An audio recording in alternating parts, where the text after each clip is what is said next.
Monday 5 जून। आज हम धनिया जो है उसको प्रिपेयर करेंगे लगाने के लिए। मैंने थोड़ा सा धनिया का सीड किचन से ही लिया है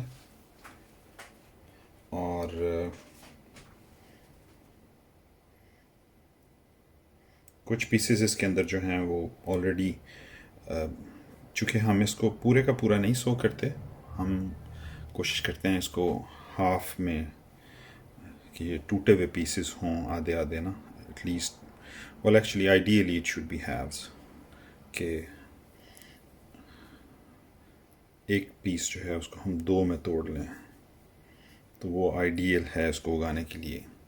तो ये यहाँ पे आप देख रहे हैं जो पीसेस हैं, ये टूटे हुए पीसेस जो ऑलरेडी इसके अंदर हैं ये वो हैं। और इसके अंदर आप बेसिकली सीड भी देख सकते हैं जो ग्रो करेगा। ये शेल है उसके अराउंड और जो सीड है वो एक्चुअली इसके अंदर है।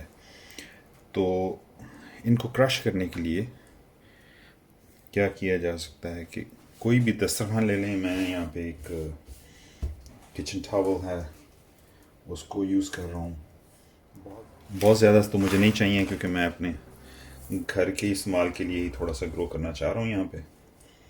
तो उसमें इतने सारे सीड जो हैं इनको हम क्रश कर लेंगे और फिर इनको पानी में भिगो देंगे थोड़ी देर के लिए, मे बी ओवरनाइट। तो ये अगर आप दस्तरखान है तो उसकी तहें धो कर बना के उससे कर सकते हैं, और अगर दस्तरखान नहीं है तो कोई भी चीज़ जो है, कोई टिश्यू या कोई कपड़ा मोटा ज़रा जो है उसकी मदद से हम यही अमल प्रोसेस यही कर सकते हैं। जो किचन रोलिंग पिन है उसकी मदद से थोड़ा सा प्रेशर डालते हुए इस पर इनको तोड़ लेंगे।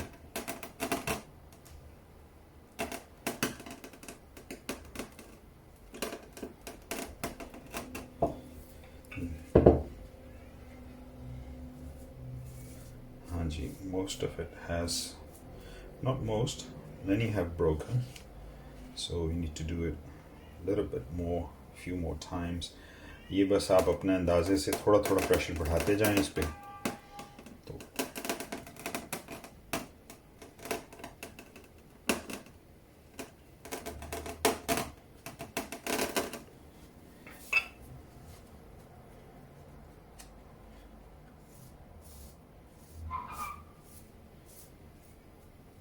a little bit more.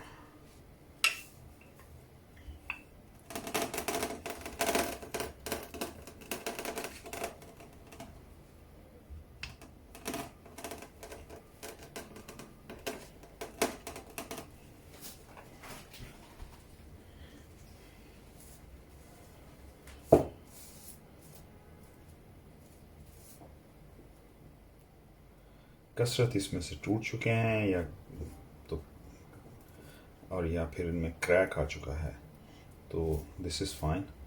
हम इसको इसी तरह से ले लेते हैं और इसको पानी में चंद घंटों के लिए डुबोना होता है, लेकिन मैं अभी चूँकि ज़रा पिछला पैर हो गया और शाम अभी मैं गार्डन में इनको नहीं लगाना चाह रहा, तो इनको मैं पानी में डाल के रख दूँगा। And I'll deal with them tomorrow inshallah. Once again, ये मेरे इस्तेमाल के लिए बहुत ज़्यादा हैं, लिहाजा कुछ को मैं पानी में डाल के भिगो देता हूँ और जो बाकी के हैं उनको मैं एक जार में डाल के रख लेता हूँ, क्योंकि फिर हफ्ते डेढ़ हफ्ते के बाद मैं इनको दोबारा से लगाऊंगा, मे बी 2 weeks later और फिर 2 weeks later। तो इनको इस तरह से जार में डाल के, तो अच्छी तरह से जो बंद हो जाता है जार उसमें रख दूँगा। इसमें मैं थोड़ा सा पानी ऐड करता हूँ, उसमें तो मैं थोड़ा सा पानी ऐड करूँगा। ये एक और बोल है जिसमें मैं थोड़ा सा धनिया वैसे ही साबुत जो है वो लूँगा और इसको भी भिगो दूँगा।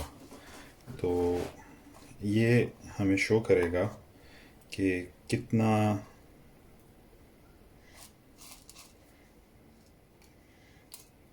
जो जर्मिनेशन का डिफरेंस है वो कितना होता है उस धनिए में जिसको हमने ब्रेक कर लिया है, 2 पीसेस में कर लिया है, बनिस्बत उसके कि जिसको हमने साबुत धनिया जो है वो रख दिया है, वो भिगो दिया है या साबुत धनिया लगा दिया है।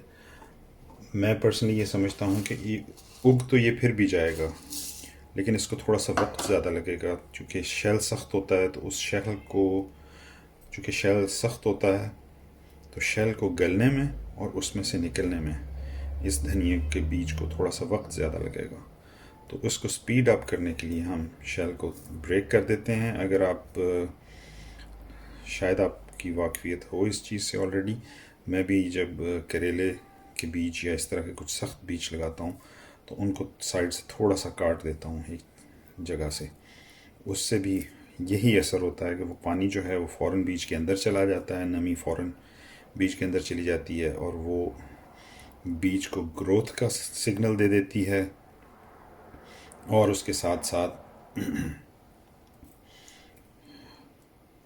जो शेल होता है वो गलना शुरू हो जाता है।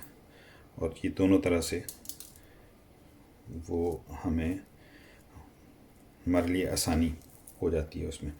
तो ये अभी मैंने कोशिश की है कि मैं इसमें से टूटे हुए जो बीज हैं वो निकाल लूँ। अगर कोई एक आध रह गया है तो इट्स फाइन। और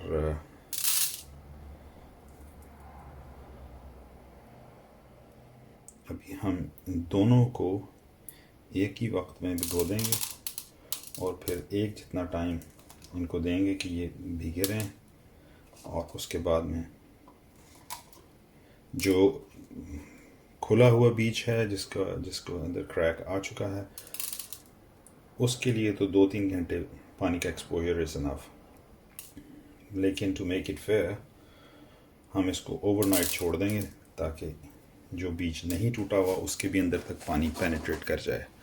तो ये जो ग्रीन प्लास्टिक का बोल है उसके अंदर साबित धनिया है और दूसरे के अंदर वो है जिसको हमने तोड़ लिया है, जिसको हमने क्रैक कर लिया है। इन दोनों का भी हम छोड़ देंगे और कल सुबह में हम इनको प्लांट करेंगे इंशाल्लाह।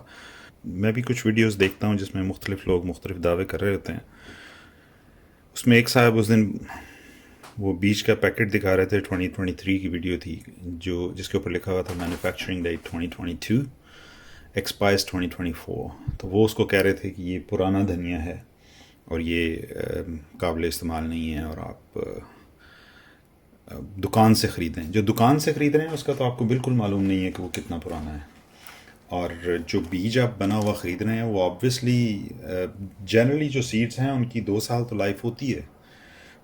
प्याज का सीड एक वाहिद सीड है जिसको मैं जानता हूँ। इसके अलावा भी कुछ चंद एक सीड और भी हो सकते हैं जो कि आप जब ग्रो करते हैं, जब आप सीड हार्वेस्ट करते हैं तो उसके बाद में वो नेक्स्ट सीज़न तक जो है वो वायबल होता है। उसके बाद में फिर उसके बाद में वो नहीं चलता बीज।